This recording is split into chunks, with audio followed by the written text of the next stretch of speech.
تو حضرت ابو ہریرہ سے ایک روایت مروی ہے، وہ فرماتے ہیں ان ابی ہریرہ رضی اللہ تعالی عنہ کانا اذا مشى علی الصخر غاصت قدمہ فیہ،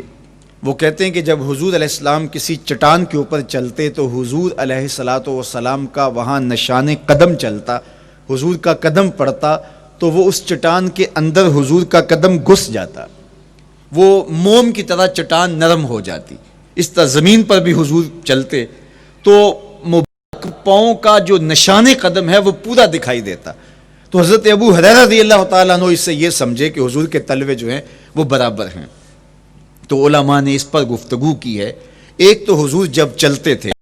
تو آقا کریم پورے زور سے قدم زمین پہ رکھتے تھے اور اس وقار سے چلتے تھے کہ جس طرح حضور اونچائی سے نیچے کی طرف اتر رہے ہوں، تو جب پاؤں کو جما کر کے زور سے رکھا جائے تو جو ہے وہ نشان نیچے پڑتا ہے۔ یا اللہ اپنے محبوب کے لیے زمین کو اور پتھروں کو بھی نرم کر دیا تو پھر حضور کے تلووں کا نقش بھی زمین کے اوپر جو ہے وہ حویدہ ہو جاتا۔ سلطان قاتبائی نے ایک ایسا ہی پتھر جس کے بارے میں شنید تھی کہ اس پر حضور کے قدموں کا نقش موجود ہے، تو انہوں نے 20,000 دینار کے اندر وہ خریدا اور انہوں نے یہ کہا کہ جب میں فوت ہو جاؤں تو میری قبر کے اوپر جو کتبہ لگے وہ اس پتھر کا ہو، حضور کے قدموں کے نشان والا پتھر کے سرہانے بطور کتبہ لگایا جائے۔ علامہ شہاب الدین خفاجی علیہ رحمہ لکھتے ہیں ہوا موجود الی الآن، وہ اپنے دور میں کہانی بیان کرتے ہیں وہ آج بھی سلطان قاتبائی کی قبر کے سرہانے وہ پتھر نصب ہے جہاں حضور کے قدموں کے نشان موجود ہیں۔ اللہ اکبر۔ تو آقا کریم علیہ الصلوۃ والسلام کے مبارک تلوے، حضور علیہ السلام کی کم گوشت تراشی ہوئی ایڑیاں، حضور کا پرگوشت مبارک حضور کے قدمین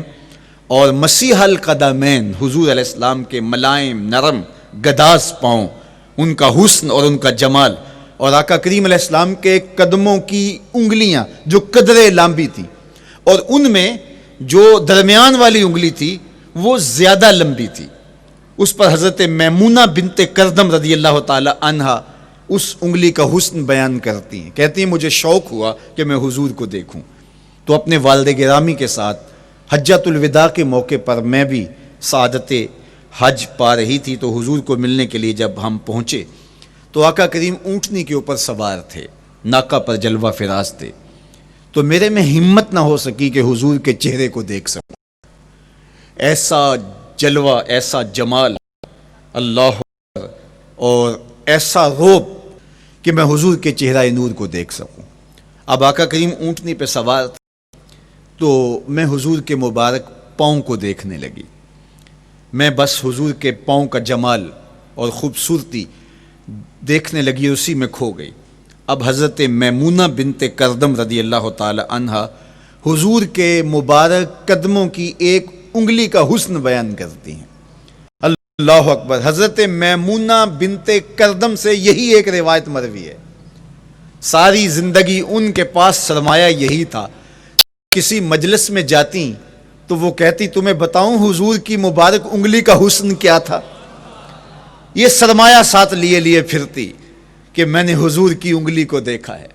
میں نے حضور کے قدم اور حضور علیہ کے تلووں کی زیارت کی ہے۔ اب حضرت میمونہ بنت کردم نے حضور کی مبارک انگلی کو جو دیکھا تو وہ اس حسن کو بیان کرتے ہوئے کہا کرتی تھی فما نسیتو فی ما نسیتو طولا اصبع قدمہ السبابہ علی اصابعہ، جو سبابہ انگلی ہے، انگوٹھے کے ساتھ والی انگلی کو سبابہ انگلی کہتے ہیں، اور اس کے ساتھ والی انگلی کا جو قد دراز تھا اور باقی انگلیوں کی نسبت وہ انگلی لمبی تھی، کہا اس کا حسن آج بھی میری نگاہوں میں گھومتا رہتا ہے اور ہر وقت میرے تصور میں رہتا ہے، میرے تصور سے کبھی اس انگلی کا جمال ہی ختم نہیں ہوا، انگلی کا حسن ہی کبھی زائل نہیں ہوا، ہر وقت اس کے تصور میں کھوئی رہتی ہوں۔ یار چہرے کے جمال کو کون بیان کرے گا، یہاں تو انگلی کا حسن بیان نہیں ہو رہا۔ بول انٹرٹینمنٹ کے شوز دیکھنے کے لیے ہمارے چینل کو سبسکرائب کریں اور بیل آئیکن پر کلک کرنا نہ بھولیں۔